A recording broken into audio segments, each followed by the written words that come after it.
The views and opinions expressed on any program are those of the producers and/or the persons appearing on the program and do not necessarily reflect the views and opinions of FRC Media, Bristol Community College, or the City of Fall River.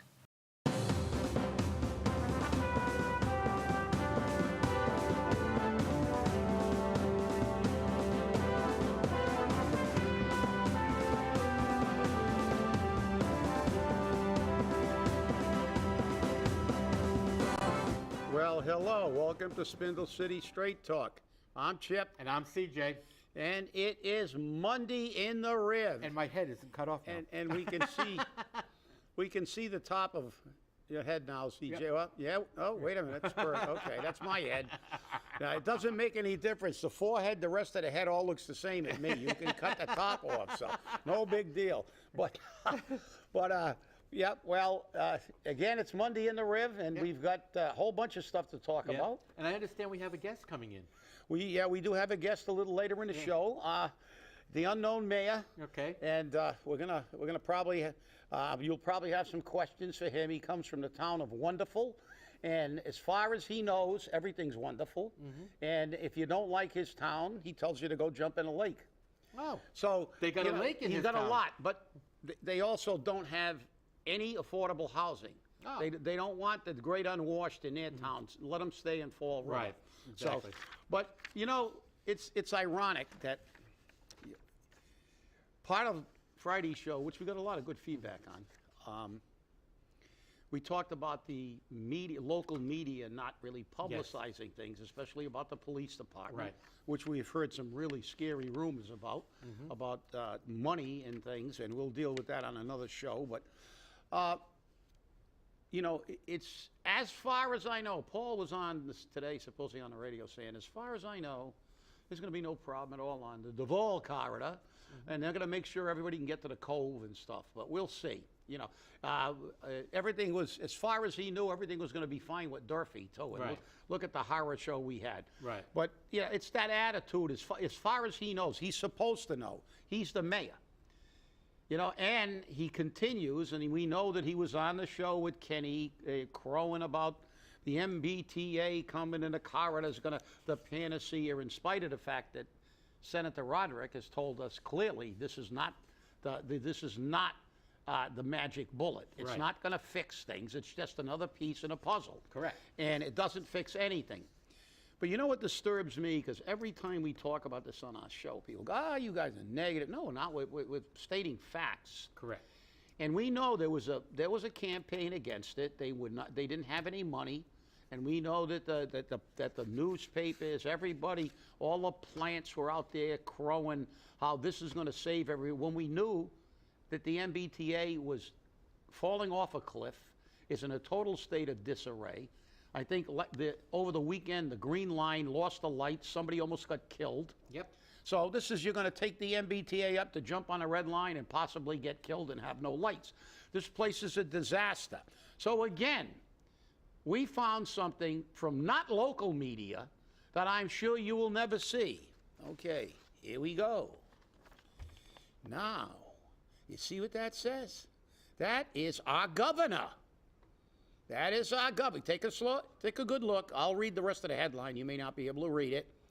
Okay? But we can see slow roll. Yep. And we can see Maura Healey, our governor. And this is the Boston Herald. Again, not a credible news Not, source. yeah, of course, not a credible news source. You know, a paper in our largest city in our Right. capital city. Slow roll. Healey can't blame anyone else for crumbling MBTA. It's crumbling. It's disintegrating. We had all those articles, and Nelson and Colin presented that. They made a great presentation, showed all the articles about, you know, it's going to be in debt for 100 years, and this place is a mess. They're going to, you know, and we've seen ridership curtailed in places down the Cape. And we've seen, you know, there's going to be massive increases. And they even said, even with federal money, they can't bail them out. This is a disaster. But remember, there's only 2 places in Massachusetts that think the MBTA is going to save everybody. That's the spin. Well, we know Paul's campaign. Everything's beautiful in Fall River. Right. And there's no bullets flying. You know, there's not a bullet hole in every house. And, you know, everything is great. Don't worry about it. You know, there's no poor people here. And if they are, let them get out of here. But this is disgusting. Just tell the people the truth. You know, you can have the opinion that, well, it can't hurt. But to knowingly propose this is like the cure for cancer. It's going to fix everything. And I'll remind everybody, you know, Kenny Fiola says, well, Kenny Fiola's been involved in developing Fall River for over 40 years. I remember him when I was on the board of Heritage State Park with Mark Sullivan. And he brought in the carousel and the bounty and everything else. In 40 years, has Fall River gotten better? Look at Pleasant Street. Look at South Main Street. Look at the economy. We can't support businesses. 40 years he hasn't done his job. And when he got banished by Jazel and he had to work on his own, he was almost bankrupt. Mm-hmm. So if you look at this closely, where is he making his money? He's making money for the rich people, not the people of Fall River. 40 years, how much has the quality of life for the average Fall Riverite improved? Not a bit. Less police, more crime, poorer education. And what has he brought to this city except money for the rich and the entitled? And, you know, this is going to be their platform, that everything is fine. And it's not. Well, you know, we look at the MBTA, and we already seen that in Plymouth. Yep. They've lost MBTA service. Yep. Okay. Gone. And with these financial straps that are being placed on the MBTA by the MBTA themselves because they don't know what they're doing, what are they going to do? They're going to have to cut services somewhere. They're going to. Yeah. Okay. And raise prices. And raise prices. And not that it's not expensive enough already at $2.10 for a bus or train ride. Yeah. But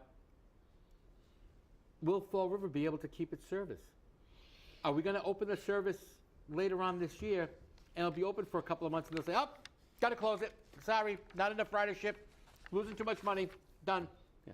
But, yeah, you're right, CJ. But you know what disturbs me is they're just so blatant with their total disregard for reality. It's they're living in an alternate universe.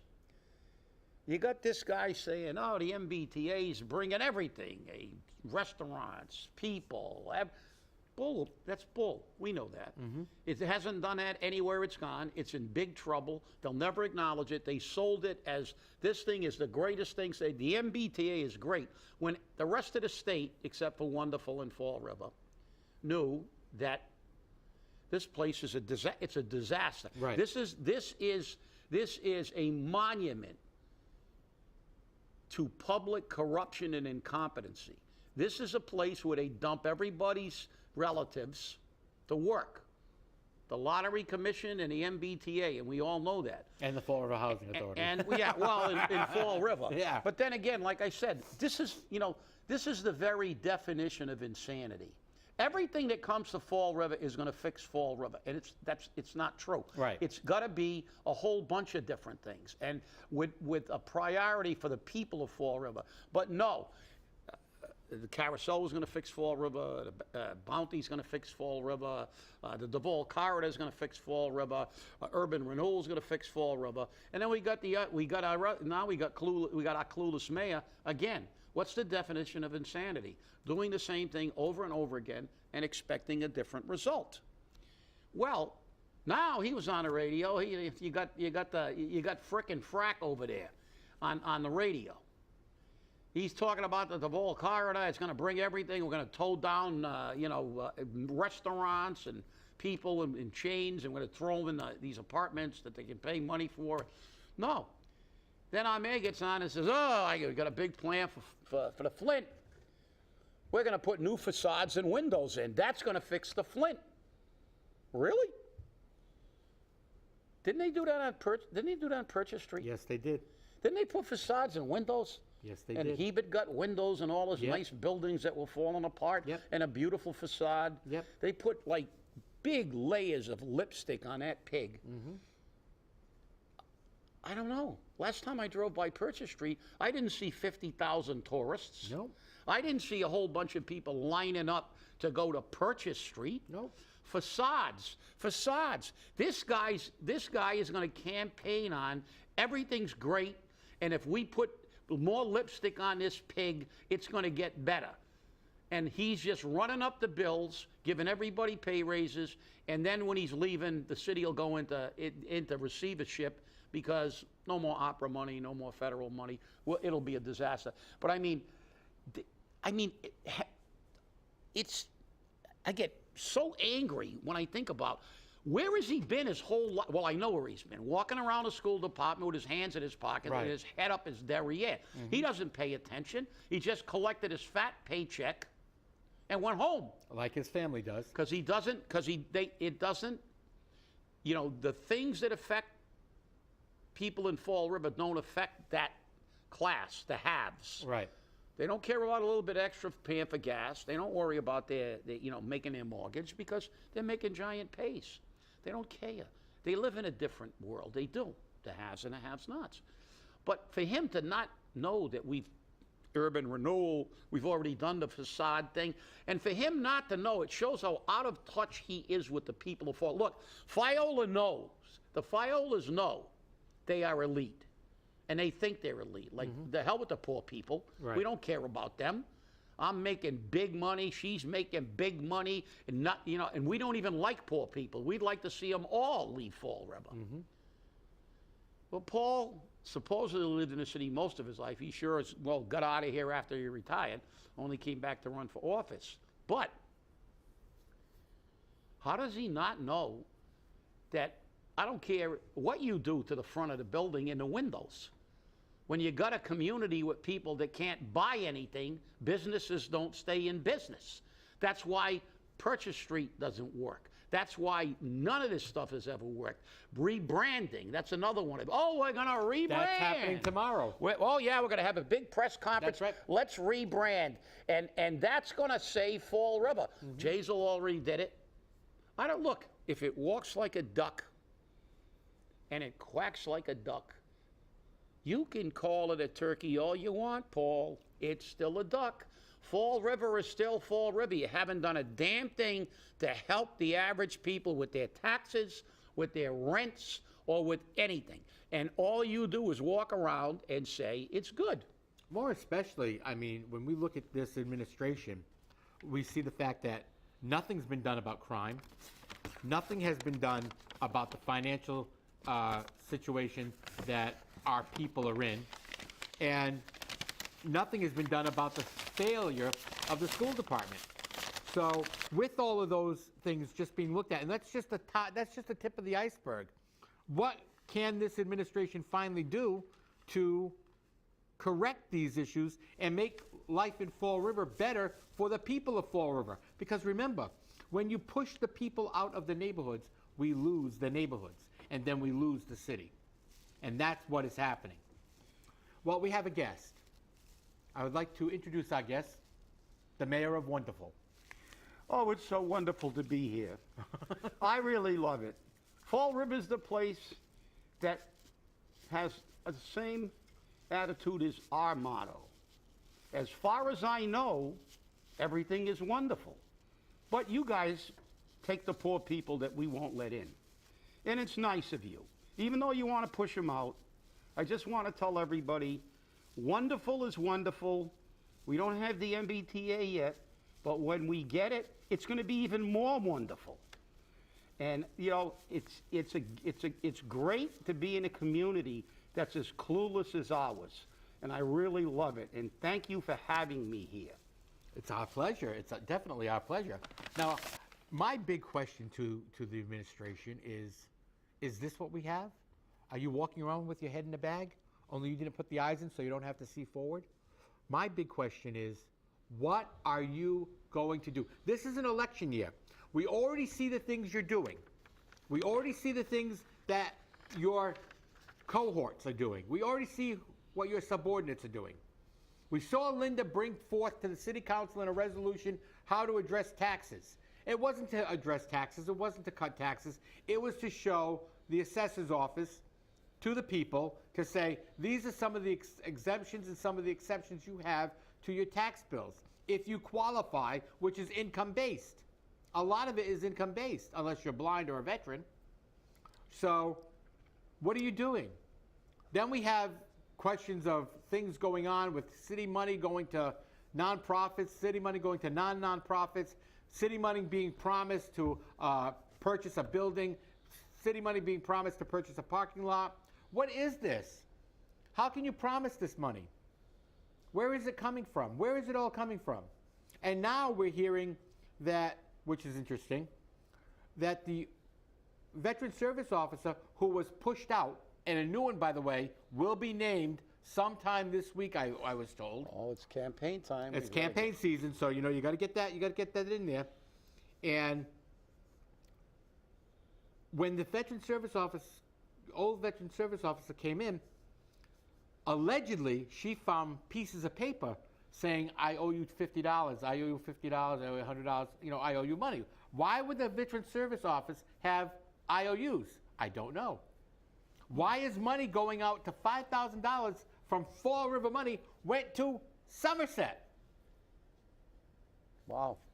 That's disturbing, obviously. But again, what do we have in Fall River? Nobody minding the store. Right, that's the We've seen the problem. police department disintegrate, even though we've had 3 different police chiefs. Right. We never had a police chief get in front of the council to say, listen, I'm losing all my offices. The last count I heard, and obviously this is not dead accurate, but for rumor mill, I do talk to police officers, retired and actives. They're down to about 120 patrolmen, which is absurd. Mm-hmm. And then when they're talking about infusing big, huge money to them, but you can't do, that's not the way you do things. They need a good wage, but they also can't be unaffordable. Because if you give if some of these raises that we've been hearing, and we can't, I'm not going to talk about them, it's part of collective bargaining. Right. But this is just rumor. But it's being rumored, it's being leaked by these people saying they're being offered this. Right. And I don't want to go there. But it's a lot of money, way too much for this city to afford. Right. And the way they're doing it is kind of, at least the way I've heard, and we have to see, is a little bit on the duplicitous side. They're not going to, they're going to try to say it's only an X amount pay raise, but they're going to eliminate pay increment steps. Right. And bring everybody to higher step grade, which will give them a lot more money than it seems when they give the percentage, and that is conning the people. But to get back to Paul and what he's doing, I mean, it just goes to show his campaign is based on exactly what he does, nothing, smoke and mirrors. What are we going to do? We should change this city to Insanityville, because we just keep repeating. Paul now is going to do a facade. Didn't Jazel do that? Yes, Wait a he minute. did. He got rid of Jazel, and he said, "I'm not Jazel." He's becoming Jazel. He's isn't becoming he? worse than Jazel. Isn't he? No, but isn't he? Think Yeah. about this. What did Jazel do? Rebranded. What's Paul doing? Rebranding. Right? And what did Jazel do? Put facades on buildings and windows. What is Paul doing? The same Facades, thing. yep. Well, I'll tell you, if you're running on what you did, you got nothing to run on, and what you're proposing to do has been done before and didn't work. I don't understand how you can even get on the rate. Shows how totally out of touch with reality you are, what alternate universe you live in. That you can come out and think that this is a proposal that the people of Fall River will think is going to save the city. We've been rebranded. We've had facades put up. People don't have any money. Not the people you hang around with. Well, people don't have any money. They can't pay their rents. They're having trouble paying their mortgages. And all this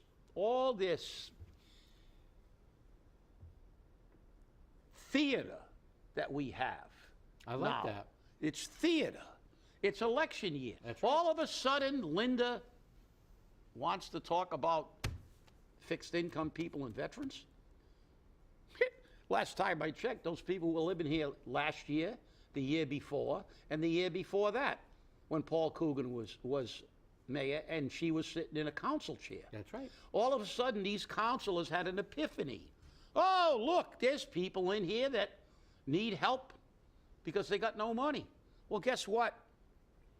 You've contributed to that by not giving a damn about the pay raises you gave out and their impact. Not giving a damn about raising 2.5 to the max every time you can. Not giving a damn about anything that affects the average person in Fall River. Not the one you give a job to and give a $19,000 pay raise or a $14,000 pay raise or a $15,000 pay raise. The people that are living on a per capita income of $28,000, which is a median and average. So we talk about averages. But you know what that means? And that's what people don't understand. They say, oh, you know, you're always talking about average. It's worse. What are you going to say? What are you going to call them? What label? I don't like labels. But that's a median. But if our median has stayed in the 20s for all these years, while our household income has crept up, but it's still nowhere near. It's almost only half of the state average. It's 48. The state average is like 84 right now, according to the U.S. Census Bureau. That only shows the disparity is even greater between the haves And the have-nots. and the have-nots. Yep. And these people are just walking around, you know, and they're insulting. That's why we tell you people, please, this coming September and November, get out and vote. We vote all the time. Well, not all the time. Okay, then they're going to look up my voting like they did. They voted. I don't vote in primaries sometimes because primaries are partisan, and I'm an independent or unenrolled or whatever you want to call it. And I will not go to and actually throughout my life, I voted in Democratic primaries and Republican. Right. If there's a candidate that I really feel is good for the people, I will go there and vote, declare, and then unenroll again. Yep. But I voted all the elections, final elections. And you have to vote, people. It's too late after the election when the same bobbleheads get in and then get back to the attitude of, okay, we don't even have to pretend they exist now. We'll just ignore them till the next election cycle and go about getting everybody rich and giving everybody pay raises and making their life tougher. So if you want that, don't vote. And I don't care who you vote for, but go vote. And pay attention to the platforms of every candidate. And remember, if you don't vote, you have no place to complain. You have absolutely no place to complain. You've got to vote. You have to vote. And this election, this year, is going to be very important. And I know it's early. And I know people are saying, why are they talking about elections? It's January. You know, why? Because before you know it, they're going to be taking out papers, nomination papers. And then the campaign really kicks off. And you'll be blind. And as we've always said on this show, and we've never said otherwise, you don't have to believe what we say. Don't believe us. Go research it for yourself. Don't be lazy. Go research it for yourself. Find out if we're right. Find out if we're accurate. And when you find out we are, then say, okay, they're accurate. What do I do about it? Ask yourself, what can you do about it? Because you may think you're only one vote. But one vote here, one vote there, one vote there, all of a sudden, you've got a lot of votes. And a lot of votes can make changes. And you can make those changes. So remember that, because it's important. That's right. You're the only people who can make changes. But the other question you have to ask is, we say, why are we doing it now? Because we have to keep reminding you that you have to ask these questions. You have to ask why. Why? That a headline like this is hitting the paper now. And not only did they not cover it, and while other people did, the Vote No covered it in detail, In depth. but they didn't have the money. Right. But you have to ask why our local newspaper, our local radio station, which are failing, badly, and that's why people don't even listen for the most part, except people who are part of the cabal. But why didn't all those articles that we showed on this show, that Nelson and Collins showed in their presentation, that people went in front of the city council and talked about, why wasn't this told to the people? I'm not saying that would make you automatically vote no. Because, you know, you could have the attitude, and who knows, I might have had the attitude that said, well, I don't think it's going to really help that much, but you got to, at this point, Fall River's in such bad shape, we'll try anything. I voted no, and I'll tell you straight, I voted no. I voted no because I could have voted that way, but what turned my vote was them taking over the land. The 3A. And having total control and having a kingdom. They already got a kingdom down there. That only certain people get variances. Other people don't. They have a king. Now they have absolute authority over that fiefdom that they've got down there. So I'll tell you straight, I voted no. I voted no because of that. If they didn't have that attachment, I might have said, oh, you know something, I don't care. Right. I don't care. But I'm against spending $7 million to have special lighting when these people are, you know, footing the bill and are going to put it in. And why wasn't this covered? Why wasn't the fact that this woman, our governor, said affordable housing is the most critical issue for people in Massachusetts, not just poor people, not just fixed, all people in Fall River. And it's been done, it's been said nationwide. And why in our city is it like, oh, you guys, it's disinformation. Shut up. We built 4 units. Yeah, we built 3 units.